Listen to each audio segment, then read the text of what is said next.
사슴 한 마리가 사냥꾼에게 쫓기다가 잎사귀가 무성한 포도나무 덤불에 몸을 숨겨가지고요, 이 사냥꾼이 찾지 못하고 그냥 지나쳐 갔습니다. 그래서 생명을 얻은 거지요. 그런데 이 생명을 얻은 것도 잠깐이고 도망오다가 보니까 배가 너무 고팠던 거예요. 그래서 그 포도나무 잎사귀들을 전부 다 뜯어먹었대요. 그랬는데 보니까 지나쳤던 사냥꾼이 되돌아오는 게 보이는 거예요. 도망가려고 두리번거렸지만 이제 어디 숨을 데가 없는 거지요. 땅 소리와 함께 이 사슴이 죽어가면서 죽을 몸을 숨겨준 이 포도나무 잎사귀를 전부 뜯어 먹었으니 죽어도 싸지, 그러면서 죽었다, 그런 이야기예요. 감사하지 못하는 것에 대한 교훈이죠. 감사한 것을 감사함으로 여기고 그 감사함을 저버리서는 안 되는 것이 우리 사람인데, 우리는 그렇지 못할 때가 참 많이 있습니다. 옛날 우리 어르신들 말씀 가운데 그런 말이 있어요. 내가 은혜 받은 것은 흐르는 물에다가 쓰고, 내가 다른 사람에게 은혜를 베푼 것은 돌에다가 새긴다. 다시 말하면 다른 사람에게 은혜를 받은 것은 그냥 잠깐 감사하다가 잊어버리는 거예요. 그런데 내가 조그마한 것이라도 다른 사람에게 베푼 뭔가가 있으면 절대로 잊어버리지 않고 마음에 담아두고 있다, 이거거든요. 오늘 이거 잘못된 거 틀림없는 것이죠. 오늘 우리 예수 믿는 성도들은요, 정말 주님으로부터 우리에게 오는 모든 은혜도, 또 사람과 사람 사이의 관계 속에서 오는 모든 은혜도 감사할 줄 알고 마음에 담아놔야 되고, 그 감사함을 저버리지 말고 갚아드리는 이런 삶이 되어야 되는 거예요. 오늘 우리가 사는 이 세상이 왜 이렇게 피폐하고 팍팍합니까? 바로 이런 문제예요. 감사하는 마음들이 세상 속에 사라져버리고 너무나도 정신없이 살다가 보니까 까맣게 잊어버리고 살기 때문에 이런 세상이 되지 않았나, 이런 생각을 하는데요. 성경 고린도후서 6장에 보면 1절에 이렇게 말씀하십니다. 우리가 하나님과 함께 일하는 자로서 너희를 권하노니 하나님의 은혜를 헛되이 받지 말라. 아멘. 여러분 한번 따라하겠습니다. 하나님의 은혜를 헛되이 받지 말라. 다시 말하면 성도는 하나님의 은혜를 감사할 줄 알아야 된다라는 것이에요. 그리고 그 은혜를 저버리는 삶을 살아서는 안 된다라고 하는 말씀인 줄로 믿습니다. 오늘 본문의 말씀에 보면요, 은혜를 감사함으로 받지 않고 그 은혜를 저버리는 이런 사람들의 모습이 나오고 있는데요. 2절부터 3절 말씀을 보겠습니다. 천국은 마치 자기의 아들을 위하여 혼인잔치를 베푼 어떤 임금과 같으니 그 종들을 보내어 그 청한 사람들을 혼인잔치에 오라 하였더니 어떻게 했다고요? 오기를 싫어하거늘. 왕자의 결혼식에 왕이 직접 자기의 신하들을 보내서 사람들을 초청했다는 거예요. 두말 없이 가야 되는 거지요. 두말 없이 가야 되는 거예요. 왜 그러냐면 첫 번째로 왕자의 결혼식은 한 가정의 결혼식이 아니에요. 이건 나라의 거국적인 큰 잔치이기 때문에 가야 되는 것이고요. 그 다음에 두 번째는 왕이 백성 모든 사람을 전부 다 초청했을까요? 아니요. 특별히 생각하는 사람을 골라서 초청을 했을 것이에요. 그렇다면 가야 되는 것이죠. 다 그만두고라도 누가 초청한 것이에요? 초청자가 왕인 거예요. 지금이야 우리 대통령 우리 막 욕도 하고 그러지만 이 당시에 왕은요 어마어마한 자리 아닙니까? 왕이 초청을 했는데 이건 두말 없이 가야 되는 것이에요. 그런데 이 사람들을 한번 보십시오. 하나같이 거절합니다. 핑계를 대고 못 가겠다는 것이에요. 그리고 그 이유를 마태복음 22장뿐만 아니라 누가복음 14장에 보면 더 자세하게 나와 있는데요. 첫 번째, 밭을 샀기 때문에 내가 좋은 밭인지 잘못 샀는지 잘 샀는지 돌아보기 위해서 나가야 되기 때문에 못 간다. 또 어떤 사람들은 사업이 너무 잘 돼가지고 너무 바빠서 갈 시간이 없다. 세 번째, 소를 몇 마리 샀는데 힘이 좋은지 일을 잘하는지 테스트를 해봐야 되기 때문에 바빠서 못 간다. 네 번째, 어떤 사람들은 결혼한 지 얼마 안 되는데 신혼재미가 너무 좋아서 거기 갈 시간이 없다. 이런 이유였다라는 거예요. 여러분, 사실 이 모든 이유가 죽고 살 일은 아니잖아요. 다시 말하면 하루 이틀 미뤘다가 해도 충분히 할 수 있는 일이었다, 그런 얘기예요. 전부 다 핑계였다는 것입니다. 그러나 이 핑계거리를 가만히 한번 생각해 보세요. 이거 왕에 대해서 감사할 일입니다. 감사할 일이에요. 왕이 정치를 잘못해 가지고 백성들이 도탄에 빠지고 경제가 무너져 가지고 먹고 살기 정말로 어려운 이런 세상이 됐다 그러면 무슨 소를 사고 장가가 하고 또 뭐 밭을 사고 사업이 잘 돼서 바쁘고 이런 이유와 핑계가 있을 리가 없잖아요. 왕이 정치를 잘하고 선정을 베풀었기 때문에 이 나라가 백성들이 이렇게 잘 사는 것인데 감사한 일인데, 그러면 만사를 제껴놓고 왕이 초청하는 자리에 올라가는 것은 너무나도 마땅하고 당연한 것이었다. 그런데 이것을 거절했다. 거절의 조건도 안 되는 핑계를 대면서 거부했다라고 하는 것은 배은망덕의 행위입니다. 은혜를 헛되이 저버린 이런 모습이라고 얘기할 수밖에 없는 것이죠. 그러나 사랑하는 여러분, 지금도 이런 사람들이 우리 주변에 많지 않습니까? 사는 게 바빠서 조금 좀 일이 좀 어느 정도 되어지면 애들이 지금 어린데 애들 키우느라고 정신없어 애들이 좀 어느 정도 키워놓고 생활이 지금은 안정되지 않았는데 좀 생활이 좀 안정되면 교회도 나가고 예수도 믿고 예배 생활도 내가 열심히 하겠습니다, 이렇게 얘기하는 사람들 많지 않습니까? 여러분, 이 모습이 전도를 받고도 핑계하는 세상 사람들의 모습만이 아니라 이미 신앙생활을 하고 있으면서도 신앙생활에 등한히 하는 교회 안에 불신앙의 교인들의 모습 많이 있지 않느냐라는 것이에요. 이것은 하나님이 구원의 초청을 해주셨는데 그 초청에 이런 핑계 저런 핑계를 대면서 거절하고 거부하는 이런 모습, 똑같은 행위가 아니겠습니까? 여러분, 이 추수감사절이 무엇입니까? 이 추수감사절은 은혜를 헛되이 받아서는 안 된다, 감사함으로 받아야 된다라고 하는 말씀이 이 추수감사절 절기 속에 내포되어 있는 의미인 줄로 믿습니다. 아멘. 믿습니까? 아멘. 내가 너희에게 베푸른 그 은혜를 감사해야 되고 그 감사를 저버려서는 안 된다라고 하는 하나님의 음성이 이 추수감사절 속에 있다는 사실을 여러분 영의 귀를 열어서 들을 수 있어야 되겠습니다. 아멘. 하나님께서 이스라엘 백성들에게 너희는 이것을 기억하라 라고 못 박아서 말씀하시는 말씀이 있습니다. 무엇을 기억하라고 말씀하시느냐? 신명기 24장 22절에 보면 애굽에서 종살이 하던 것을 어떻게 하라? 기억하라. 너희가 애굽에서 종살이 하던 그때를 기억하라는 거예요.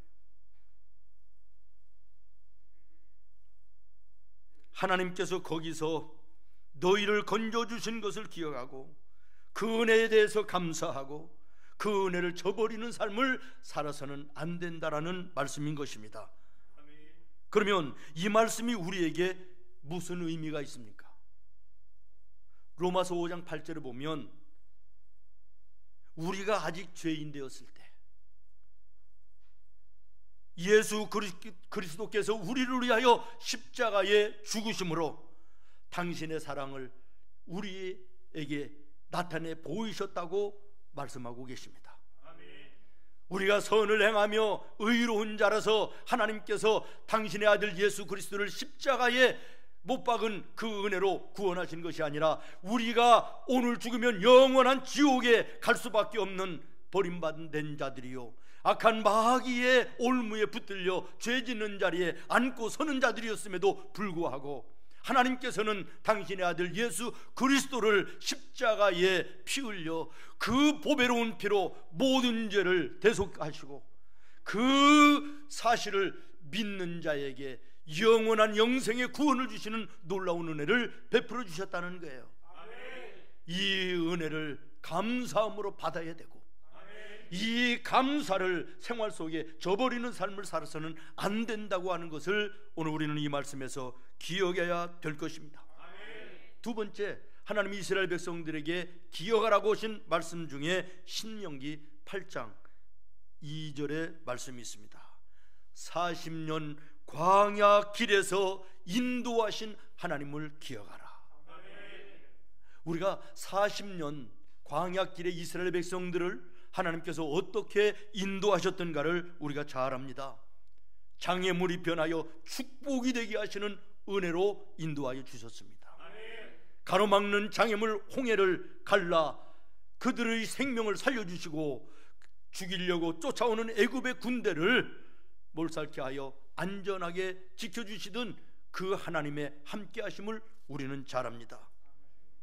마라에 쓴 물을 만나 먹을 물이 없을 때 단물로 바꿔주시며 목이 말라 기갈할 때 반석에서 샘물이 나게 하셔서 이스라엘 백성들을 마시우게 하시고 아침에 만나를 내리시고 단백질이 부족할 때는 메추라기를 몰아서 이스라엘 그 수백만 명의 백성들을 먹이시고 인도하시며 그 광야길을 인도하시던 그 은혜를 너희가 기억하며 감사하고 그 감사를 잊어버리지 말라고 하는 주님의 음성인 것입니다. 그러면 이 말씀이 오늘 우리에게는 무슨 의미가 있느냐라는 것입니다. 오늘 우리가 살아가는 인생길은요 광야길을 걸어가는 것과 다를 바가 없습니다. 사방을 돌아봐도 소망이 있고 희망이 있고 은혜로운 이런 모습들이 별로 없고요 정말 힘들고 불투명한 내일에 대한 불안함과 두려움과 초조함 이 속에서 오늘 우리가 살고 있지 않습니까? 그러나 하나님의 백성들에게는 사방이 막혀 있어도 예수님의 이름으로 하나님께 기도의 무릎을 꿇면 예배의 자리에 무릎을 꿇면 하나님 향한 다섯 번째 방향이 열리고 주님이 만나주시는 놀라운 은혜를 베풀어 주시는 줄로 믿습니다. 그래서 광야 같은 인생길이라도 이스라엘 백성들을 광야에서 함께 하셨던 것처럼 동일한 은혜로 나와 여러분과 함께 하시는 우리 주님이 계신 것입니다. 그 은혜가 있어 오늘 여러분이 이 자리에 있고 그 은혜가 있어 오늘 이 앞에 풍성한 열매와 곡식들이 우리에게 주어진 것으로 믿습니다. 감사해야 될 줄로 믿습니다. 영광 돌려야 될 줄로 믿습니다. 은혜를 저버리는 잘못된 일이 나와 여러분에게 있어서는 안 될 것입니다. 여러분 건강하십니까? 건강한 사람에게는요 사계절이 다 좋습니다. 새봄은 새로운 소망에 그 새싹들이 돋아나고 꽃이 피는 희망이 있어서 좋고, 여름은 시원한 바다로 계곡으로 놀러갈 수 있으니 좋고, 가을은 아름다운 단풍이 있고 풍성한 열매들이 있어 좋고, 겨울에는 그 풍성한 것들을 누리면서 쉴 수 있으니 좋고, 사계절이 다 좋은 거예요. 그런데 병들어 있는 분들 사계절이 다 힘듭니다. 봄은 늘어져서 힘들고, 여름은 덥고, 가을은 쓸쓸하고, 겨울은 빈터 같아서 이게 죽음 앞에 내가 있는 것은 아닌가 두렵고 공포스러운 거예요. 그러면 여러분의 신앙생활은 건강하십니까? 내 영적인 상태가 건강하다, 병들었다라고 하는 것은 내 마음 속에, 내 입술에, 내 생활 속에 감사가 있느냐 없느냐, 이것을 보면 판단이 되어지는 것입니다. 아멘. 여러분의 삶 속에 감사가 풍성하면 영적으로 건강한 거예요. 아멘. 그러나 염려, 근심, 불안함, 두려움, 입만 열면 불평, 원망, 이것은 영적으로 병든 것입니다. 가난한 모습인 것입니다. 여러분, 감사하는 것은 감사할 일이 있어서 감사하는 것도 감사지만 감사할 수 없는 그 여건 속에서도 감사의 조건을 기도하며 찾아가지고 감사하는 것이 진정한 감사고, 이 감사가 되어질 때 정말 놀라운 하나님의 더 큰 감사의 조건을 선물로, 축복으로 받는다는 사실을 기억하시기를 바라요. 감사하는 영혼을 흔들 자가 없습니다. 악한 마귀도 이 감사하는 마음을 뺏어가지 못합니다. 불평하고 원망하니까 악한 것들이 내 마음과 내 삶을 붙들고 휘두르는 거예요. 그러니까 날마다 죽겠다고, 힘들다고 이러고 짜증나며 사는 거 아닙니까? 감사는 또 다른 감사를 불러오는 줄로 믿습니다. 설령 실패했을지라도 감사할 때 감사가 다리가 되어 성공으로 연결시켜주는 다리 역할을 하는 줄로 믿습니다. 오늘 나와 여러분의 마음속에, 입술에, 우리의 삶 속에 다시 한번 감사를 회복하는 은혜가 있기를 예수님의 이름으로 축원합니다. 제가 한 2주 전에 책을 한 권 읽었는데 언젠가도 한번 얘기했어요. 한 20명의 한국에 지대한 영향력을 미친 훌륭한 분들을 이렇게 뽑아가지고 일일이 찾아가서 인터뷰를 해서 그들의 삶을, 그들의 철학과 인생관과 모든 것들을 전부 다 이렇게 쓴 어떤 기자가 가서 이렇게 인터뷰를 해서 쓴 이만한 책을 읽었는데요, 다 읽고 나서 결론이 뭐냐면 한 20명 되는 그분들 가운데 70% 정도가 크리스찬들이에요. 그런데 그들이 성공적인 삶을, 축복된 삶을 살았던 비결이 하나같이 예수 안에 모든 것을 감사했다는 거예요. 이어령 교수 같은 분은 죽음도 너무너무 감사했다. 그리고 또 눈이 보이지 않으셨지만 그 강영우 박사님이 있잖아요. 유명하신 세계적인 그런 분이시잖아요. 암 선고를 받고 이것이 하나님이 내게 주신 은혜였다고 고백하면서 아름다운 모습으로 주님 앞에 가시는 이런 내용들도 있고요. 감사할 수 없는 가운데서도 감사하는 자에게 하나님께서 축복하시는 놀라운 은혜가 있음을 발견하게 됐습니다. 아멘. 사랑하는 여러분, 오늘 이 감사절의 아침에 죄의 종노릇하든 사탄의 종노릇하든 그 자리에서 나를 구원하여 구원하신 하나님께 감사해야 되겠습니다. 아멘. 광야 같은 세상에서도 때를 따라 도우시는 은혜 가운데 인도하여 주시고 여기까지 이 은혜의 감사절 예배까지 앉게 하심도 감사해야 될 것입니다. 아멘. 한 가지 더 말씀을 드립니다. 하나님의 오래 참으시는 은혜를 우리는 저버려서는 안 됩니다. 다시 말씀드리겠습니다. 아멘 소리가 작기 때문에 하나님의 오래 참으시는 은혜를 저버려서는 안 된다. 아멘. 오늘 본문 4절로 7절에 보면 다시 다른 종들을 보내며 이르되 청한 사람들에게 이르기를 내가 오찬을 준비하되 나의 소와 살찐 짐승을 잡고 모든 것을 갖추었으니 혼인잔치에 오소서 하라 하였더니 그들이 돌아보지도 않고 한 사람도 자기 밭으로 한 사람은 자기 사업하러 가고 그 남은 자들을 종들이 잡아 모욕하고 죽이니 임금이 도하여 군대를 보내어 그 살인한 자들을 진멸하고 그 동네를 불살랐다. 왕의 모습을 여러분 한번 생각을 해보십시오. 신하들을 보내서 혼인잔치에 초청을 합니다.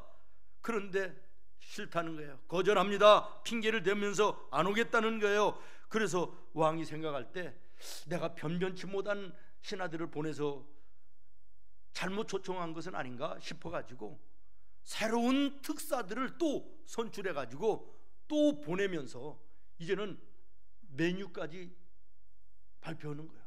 메뉴까지 이런 음식이 준비되어 있다, 이렇게 얘기합니다. 얼마나 황공스러운 마음의 배려예요. 그런데 이 배려를 이 백성들이 어떻게 합니까? 거절하는 거예요. 또 거절하는 거예요. 처음에는 거절했을지라도 임금이 이 정도로 초청을 하는데 마음에 감동될 만도 한데 거절하는 거예요. 끝까지. 이것으로 끝나는 것이 아니라 두 번째 보낸 특사들을 잡아서 모욕합니다. 심지어는 죽이기까지 하는 패역을 저지릅니다. 거듭거듭 베푸는 왕의 호의를, 은혜를 원수로 갚는 거예요.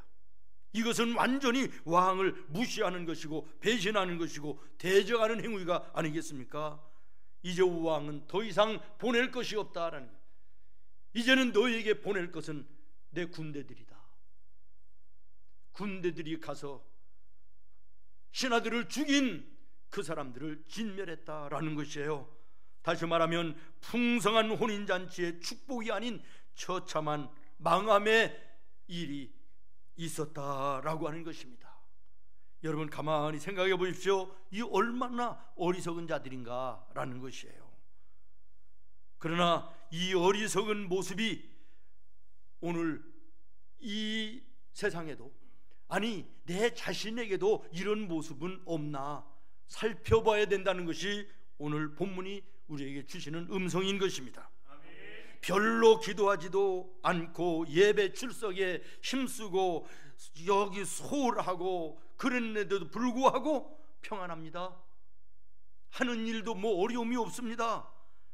감사헌금도 제대로 한번 안 하고 하나님의 것도 떼먹고 적당하게 사는데도, 신앙생활을 한다 하는데도 형통합니다. 사업도 잘 됩니다. 어려운 일도 없습니다. 슬쩍슬쩍 악한 것에 손대기 시작합니다. 신앙의 양심에 꺼리끼는데도 불구하고 이제는 슬쩍 죄 짓는 자리에 앉고 서기도 하고 불의한 물건에 손을 대기도 합니다. 이러면 안 되는데 그러면서도 주님 앞에 부끄러운 짓들을 하고 있는 것입니다. 여러분, 하나님이 모르셔서 그럴까요? 하나님이 눈 감아 주시기 때문에 아무 일이 없을까요? 아닙니다. 이것은 하나님 나를 향하신 오래 참으심의 은혜임을 기억하시기를 바랍니다.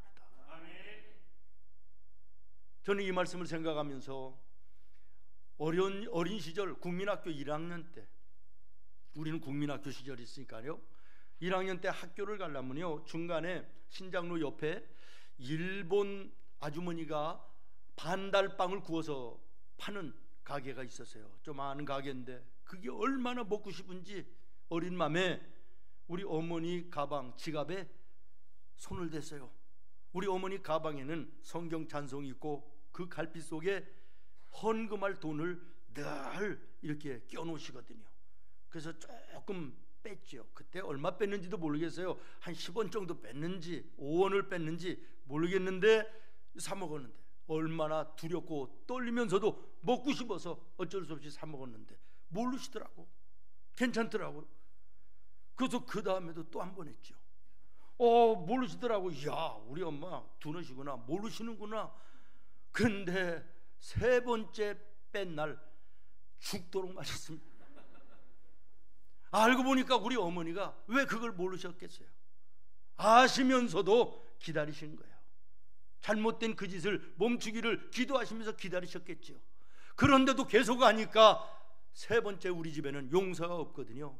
무궁화 회초리 아주 종아리를요 피가 맺히도록 맞았던 기억이 지금도 생생합니다. 모르셔서가 아니에요. 오늘 내가 하나님 앞에 별다르고 잘못된 신앙의 길을 걸어가면도 내 삶에 아무 일이 없습니까? 잘 됩니까? 오히려 형통합니까? 이거 축복이 아닙니다. 나를 향하여 오래 참으시는 하나님의 사랑이심을 기억하시고 주님 앞에 신앙의 모습을 다시 하시길 바라요. 지혜로운 자는 얻어맞기 전에 잘합니다. 미련한 자는 얻어맞기 시작하면 아차 싶어서 회개하고 돌이킵니다. 그러나 대책이 없는 사람이 있습니다. 얻어 터지면서도 왜 내가 맞고 있는지조차 모르는 사람이 있어요. 오늘 모쪼록 예배하는 우리 성도들은 믿음의 지혜로운 자들 되기를 예수님의 이름으로 축원합니다. 마지막으로 하나, 파격적인 은혜에 감사해야 되겠다. 그리고 그 은혜를 저버려서는 안 되겠다라는 것입니다. 8절로 10절입니다. 8절로 10절입니다. 시작.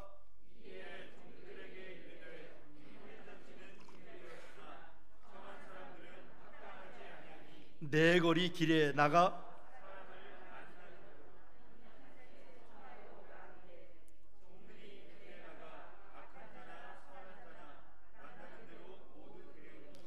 혼인잔치에 손님들이 가득한지라 종들이 길에 나가 악한 자나 선한 자나 만나는 대로 모두 데려오니 혼인잔치에 손님들이 가득한지라. 여러분, 먼저 초청된 사람들은요, 여기 유대인들을 이야기하는 거예요.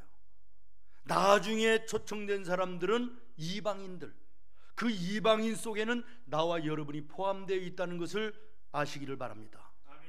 하나님께서 이스라엘 백성들을 택한 나라요, 택한 백성으로 그들에게 예수의 복음을 주셨는데 그들이 예수님을 거절했다는 거예요. 지금 앞에 얘기한 것처럼 이런 이유 저런 핑계를 대면서 예수님의 복음을 거절했다는 거예요. 그래서 하나님께서 바울을 통하여 이제는 이방 나라, 이방 백성들에게도 예수의 복음이 전해질 수 있도록 은혜를 베풀어 주신 것입니다. 그 은혜 속에 우리가 포함됐으니 이방인이면서도 예수님의 복음에 구원받은 자가 됐으니 이거 파격적인 은혜라는 거예요. 오늘 나와 여러분은 파격적인 은혜 속에 이 자리에 앉아 있음을 기억하시고 감사해야 될 것입니다. 그리고 이 감사를 저버리는 삶을 살아서는 안 될 것입니다. 이 사실에 너무너무 감사했던 성도들이 찬송한 것이 나 같은 죄인 살리신 그 은혜가 감사하고 웬 말인가 나 위하여 십자가 지셨네 찬송하며 걸어갔던 것입니다. 오늘 그 모습이 나와 여러분의 모습이 되어야 됩니다. 또 하나 11절로 13절 읽지는 않았습니다마는 이 말씀의 내용을 보면 이제 백성들이 이제는 사거리 길거리에 모든 사람들 불러 모아 잔치자리에 들어갔는데요, 모두가 예복을 입었다는 거예요. 잔치집에 예복을 입었다는 거예요. 그런데 단 한 사람만 예복을 입지 않고 잔치자리에 들어오는 거예요. 왕이 묻습니다. 너는 다른 사람 다 예복 입었는데 너는 왜 예복을 입지 않았냐? 그랬더니 유구무원, 아무 말도 못했다는 거예요. 저 녀석을 밖으로 내쫓으라. 슬피 울며 이를감이 있었다라는 것이, 이건 무슨 말이냐? 이방인임에도 불구하고 하나님께서는 나와 여러분을, 수많은 이방인들을 예수님 안으로, 믿음 안으로 불러주셨는데, 그랬으면 감사함으로 알아, 파격적인 은혜를 받았음을 감사함으로 알아, 예수님을 내 마음에 영접하여 예수로 살아야 되는데, 여기 예복을 준비했다. 예복은 예수 그리스도를 말하는 거예요. 부름을 받았음에도 불구하고 예수님을 영접하지 않고 성전뜰만 밟고 오고 가는 교인들을 향하여 말씀하시는 음성인 줄로 믿으시기를 바랍니다. 오늘 나와 여러분은 예수님을 내 마음의 구주로 영접하여 구원받은 성도로 앉아 있어야 됩니다. 아직까지 예수님을 마음을 열어 나의 구주로 영접하지 못하여 예복을 입지 않은 상태라 할지라도 빨리 그 예복을 갖춰 입듯이 예수님을 영접하여 나의 구주로 삼아야 되는 것입니다. 기회가 주어졌을 때 놓치면 쫓김을 내음을 받아 슬피며 이를 가는 일이 있을 수 있음을 말씀하시는 말씀인 것입니다. 말씀을 마치겠습니다. 사랑하는 성도 여러분, 오늘 일부 예배에 4명의 우리 성도들이 세례식을 거행했습니다. 이제는 예복 없이 신앙생활을 했다 할지라도 이제는 내 마음의 문을 열어 예수님을 나의 구주로 영접하여 이제는 내가 믿음의 세마포 예수 그리스도로 옷 입고 예수님과 동행하는 삶을 살겠습니다 라는 고백이 하나님 앞에, 교회 앞에 이루어지고 서약하고 세례를 받고 성찬 예식을 거행했습니다. 예수로 옷 입는, 예복을 갈아입는 아름다운 모습인 줄로 믿습니다. 여러분, 예복을 입고 계십니까? 앉아있기는 하지만 예복 없는 모습으로 있는 것은 아닌지 돌아보며 주님의 음성을, 영의 귀를 열어 듣는 우리 성도들이 되기를 예수님의 이름으로 축원합니다.